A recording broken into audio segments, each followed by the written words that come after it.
Hello guys, myself Ashar Nagan. Today we are going to start a new topic that is on Madhya Pradesh विशेष न्यायालय अधिनियम 2011। ठीक है, तो हम इसे स्टार्ट करते हैं। ये एडीपीओ का सब्जेक्ट है।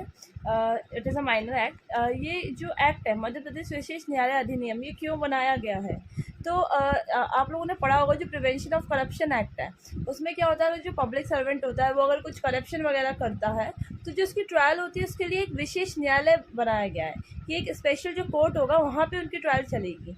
जो प्रिवेंशन ऑफ करप्शन जो एक्ट है उसमें जो सेक्शन 13 का जो 1 क्लॉज है उसमें बताया गया है कि अगर कोई पब्लिक सर्वेंट है वो मिसकंडक्ट करता है या मिस अप्रोप्रिएट करता है या फिर ब्रीच ऑफ ट्रस्ट करता है, उसको कोई प्रॉपर्टी मतलब उसको इंटरेस्टेड की गई है और उसने क्या किया, उसको अपने खुद के यूज़ में ले लिया या किसी और से ऐसा करवाता है या अपना इस आशय को और समृद्ध बनाता है, तो जो 13 के 1 जो भी अपराध हैं तो उनकी जो ट्रायल होती है वो एक विशेष न्यायालय में चलती है। उसके लिए हमने ये एक्ट बनाया है स्पेशली। ओके, तो इस एक्ट को क्या बोलते हैं? मध्य प्रदेश, ये एमपी का एक्ट है। ये एमपी के जो एडीपीओ एग्जाम है उसमें आता है, तो इसका नाम क्या है? मध्य प्रदेश विशेष न्यायालय अधिनियम 2011। ठीक है, इसमें कुल कितने सेक्शंस है? इसमें 26 सेक्शंस है और 4 चैप्टर्स हैं। ठीक है, now we are going to start chapter number first. सबसे पहले स्टार्ट करने से पहले हम ये समझ लेते हैं कि जो एक्ट नंबर 8 था, ये 2012 का एक्ट नंबर 8 था। ठीक है, अब क्या हुआ कि ये क्यों लेके आया, तो उसमें ये बताया गया इसका पर्पस क्या था कि it is an act to provide for the constitution of special courts for a speedy trial of certain class of offences and for confiscation of properties involved and for the matters connected therewith and incidental thereto। इसका क्या मतलब है? ये क्या बताता है कि ये इसलिए आया ताकि हमें जो स्पेशल कोर्ट्स है वो कॉन्स्टिट्यूट करने थे। ठीक है, क्यों करने थे? ताकि हम उसकी स्पीडी ट्रायल कर सकें। स्पीडी ट्रायल कर सके, कुछ सर्टेन क्लासेस ऑफ ऑफेंसेस हैं या उससे रिलेटेड अगर उसमें कुछ हमें आर्टिकल्स मिले तो हमें उसको कन्फिस्केट करना है प्रॉपर्टीज़ को, तो उन चीज़ों से रिलेटेड जो इंसिडेंटल मैटर्स वगैरह हैं उनके लिए हमने ये एक एक्ट स्पेशल बनाया। ओके, अब चैप्टर नंबर फर्स्ट क्या है? प्रिलिमिनरी। इसका अपन सेक्शन नंबर फर्स्ट पढ़ते हैं, short title, extent and commencement. ये जो एक्ट है इसको हम मध्य प्रदेश विशेष न्यायालय अधिनियम 2011 ये हम इस नाम से जाना जाता है ये। ठीक है, सेकंड है कि it extend to the whole of MP, पूरे एमपी में एक्सटेंड होता है। थर्ड है it shall come into force on such date as the state government may by notification appoint. हर एक एक्ट में लिखा होता है कि जब स्टेट गवर्नमेंट है, जब नोटिफिकेशन द्वारा वो अपॉइंट करेगा कि ये इस डेट को आना है तो ये उस डेट को ही प्रवृत्त होगा, इन्फोर्स होगा। ओके, नाउ हम पढ़ते हैं section number second, that is definitions. ठीक है, in this act unless the context otherwise requires, जब तक कुछ अदरवाइज मैटर नहीं निकलता है, इसमें जो डेफिनेशन लिखी गई है हम वही मानेंगे इस एक्ट के पर्पस के लिए। ठीक है, ए क्या बताता है? एक्ट। एक्ट क्या होता है? एक्ट मीन्स कौन से एक्ट के लिए बनाया गया? प्रिवेंशन ऑफ करप्शन एक्ट 2011, वो सॉरी 1988 के लिए बनाया गया। ये जो 2011 वाला जो विशेष न्यायालय अधिनियम है ये किस मतलब इसमें जो एक्ट अगर वर्ड यूज़ होगा तो वो एक्ट कौन सा है? प्रिवेंशन ऑफ करप्शन एक्ट 1988 वाला। ठीक है, अब बी में बताया गया ऑथराइज ऑफिसर्स कौन होते हैं। ऑथराइज ऑफिसर कौन होते हैं? Means any serving officers belonging to higher judicial service, जो हायर जुडिशियल सर्विस को बिलोंग करते हैं, जो कि रह चुके हैं या जो हैं, कौन है वो? अगर वो सेशन जज हैं या एडिशनल सेशन जज हैं या फिर वो रह चुके हैं for the purpose of section 40, तो यहाँ पे हम उनको ऑथराइज ऑफिसर्स मानेंगे। ठीक है, कोर्ट क्या मानेंगे हम? तो ये सीआरपीसी, अगर कहीं पे भी कोड लिखा होगा तो हम मानेंगे कि वो सीआरपीसी की बात चल रही है। ठीक है, 1973 वाली। अभी अब जो डिक्लेरेशन क्या होता है, इसमें बताया गया है कि गवर्नमेंट एक डिक्लेरेशन बताती है कि इस पब्लिक सर्वेंट ने ऑफेंस किया, ऐसा कुछ करके वो डिक्लेरेशन निकालती है, तो ये सेक्शन 5 में बताया गया है। ठीक है, नाउ ई क्लॉज में बताया गया ऑफेंस। ऑफेंस क्या होता है? ऑफेंस मतलब होता है कि जो 13(1) ई का जो ग्राउंड है उसमें बताया गया था क्रिमिनल मिसकंडक्ट करता है ना, और जो 13(1) के ग्राउंड्स को अट्रैक्ट करता है वो वाले ऑफेंसेस इस एक्ट के प्रोविजंस के लिए वो वाले ऑफेंसेस माने जाएंगे, या फिर इंडियन पिनल कोड में जो भी पब्लिक सर्वेंस से रिलेटेड ऑफेंसेस थे वो सारे माने जाएंगे।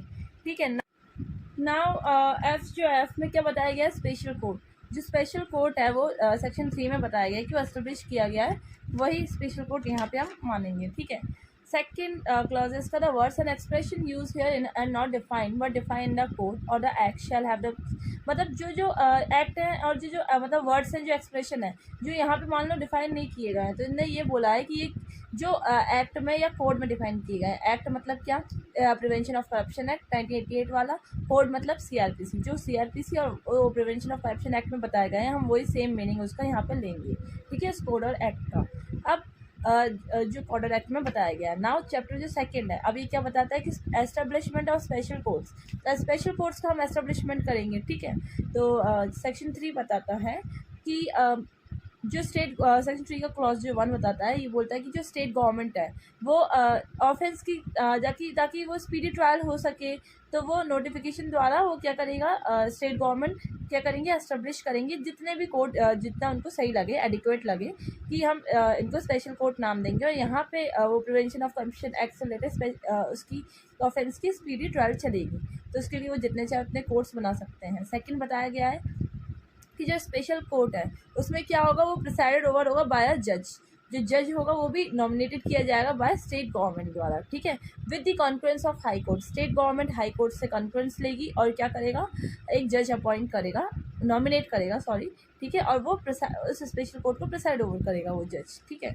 ना। थर्ड जो क्लॉज है वो बता रहा है कि कोई पर्सन जो क्वालिफाइड नहीं है for the nomination of a जज ऑफ स्पेशल कोर्ट अनलेस अगर वो HJS का, हायर जुडिशियल सर्विस का मेंबर नहीं है, या फिर जो सेशन जज नहीं है, या जो सेशन जज नहीं रह चुका, या जो एडिशनल सेशन जज नहीं है और नहीं रह चुका, तो वो जो है पर्सन वो क्वालिफाइड नहीं है, ठीक है, इस यहाँ पे नॉमिनेशन के लिए, जज के लिए, ठीक है। नाउ सेक्शन 4 बताता है कि जो कॉग्निजेंस है of cases by special courts, तो जो स्पेशल कोर्ट है वो कॉग्निजेंस ले सकता है, ट्राई कर सकता है वो केस, जो या तो उसमें खुद मतलब उस कोर्ट में इंस्टीट्यूट किया जाएगा, या फिर वो केस ट्रांसफ़र होके आएगा। सेक्शन 10 में बताया गया ट्रांसफ़र होके इनके पास आते हैं केसेस, तो या तो जो खुद ही इंस्टीट्यूट हुआ है यहाँ पे, या फिर जो ट्रांसफ़र होके आया है, तो वो जो केसेस हैं उनका कॉग्निजेंस ले सकता है स्पेशल कोर्ट, ठीक है। नाउ सेक्शन 5 बताता है, जो मैंने पहले ही स्टार्टिंग बताया था, कि जो डिक्लेरेशन होता है, जो स्टेट गवर्नमेंट है यहाँ पे, जब उसको प्राइमा फेसी एविडेंस दिखता है, उसको लगता है कि यार रीजंस हैं, ऐसे ग्राउंड्स हैं कि ये ऑफेंस हुआ गया है, यहाँ पे एलिगेशन लगाया गया है कि इस पर्सन ने ये ऑफेंस किया है, ठीक है, और जो पर्सन है ये एक पब्लिक ऑफिस को होल्ड कर रहा है, या फिर ये पब्लिक सर्वेंट रह चुका है, ठीक है, with in the meaning of section 2C of the act, ठीक है।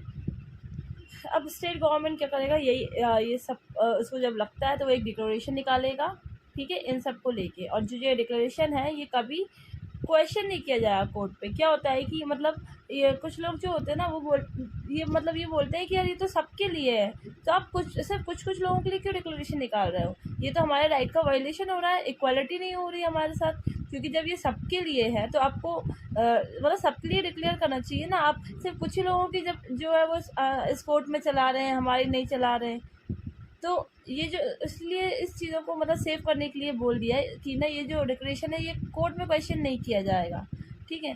अब जो सेक्शन 6 बताता है कि इफेक्ट ऑफ डिक्लेरेशन, उस डिक्लेरेशन का इफेक्ट क्या आएगा, तो on such declaration being made, notwithstanding anything in the code or any other law for a time being in force, any prosecution in respect of offence shall be instituted only in special court। इसका क्या effect होगा कि अगर ऐसे हम घोषणा देते हैं, इसका जब ये डिक्लेरेशन निकलता है, तो यहाँ या तो मतलब इस कोड में या फिर इससे पहले जो भी कोड था, एग्जिस्टिंग कोड में कोई ये बात है इसमें लिखी हुई है, इसके रहते हुए इस अपराध के संबंध में कोई अभियोजन किसी विशेष न्यायालय में ही संसद किया जाएगा। भले ही किसी में लिखा गया हो कि इस कोड में चले, जैसे IPC में लिखा गया है कि पब्लिक सर्वेंट से रिलेटेड जो ट्रायल है वो IPC द्वारा होगी, तो इस कोर्ट में होगी, लेकिन वो जो ट्रायल है भले ही IPC में कुछ भी लिखा हो, कोई और एक्ट में कुछ भी लिखा हो, उन केसेस की सिर्फ यहाँ पर ही होगी। ये डिक्लेरेशन का इफेक्ट है, जिस लिए डिक्लेरेशन निकलेगा उनकी ट्रायल इसी एक्ट में होगी, ठीक है, स्पेशल कोर्ट में ही होगी, ठीक है। सेक्शन है कि जो डिक्लेरेशन अगर सेक्शन 5 में जब निकलता है, ठीक है, relates to an offence with respect of prosecution has already been instituted in proceedings, या फिर ऑलरेडी यहाँ पे प्रोसीडिंग इंस्टीट्यूट है या फिर पेंडिंग है कोई दूसरे कोर्ट में प्रोसीडिंग, तो वो क्या किया जाएगा, वो जो प्रोसीडिंग है वो ट्रांसफर्ड होगी और स्पेशल कोर्ट में उसका ट्रायल चलेगा, ठीक है। ये सेक्शन 6 का 2 क्लॉज बताता है। नाउ सेक्शन 7 जो जुरिसडिक्शन है स्पेशल कोर्ट का वो बताया गया है, ठीक है। A special court shall have jurisdiction to try any person alleged to have committed, मतलब स्पेशल कोर्ट के पास ये जुरिस्डिक्शन होगा कि वो कोई भी पर्सन जिसने भी ऐसा ऑफेंस किया है तो उसकी जो ट्रायल है वो इस कोर्ट में चला सकें, ठीक है। एंड चाहे वो प्रिंसिपली क्यों ना, मतलब चाहे उसने खुद ने अपराध किया हो, चाहे वो कॉन्स्पिरेटर हो के जिसने उसको उकसाया है वो व्यक्ति, जो अबेटर है, मतलब जो अबेटर जिसने उसको उकसाया वो व्यक्ति है, जो कॉन्स्पिरेटर है, जो जिन लोगों ने मिलकर षड्यंत्र रचा है वो, या जिसने कमिट किया है वो, इन सब की जो ट्रायल है वो जॉइंटली चल सकती है स्पेशल कोर्ट में, ठीक है। तो ये जुरिस्डिक्शन है स्पेशल कोर्ट के पास, ठीक है।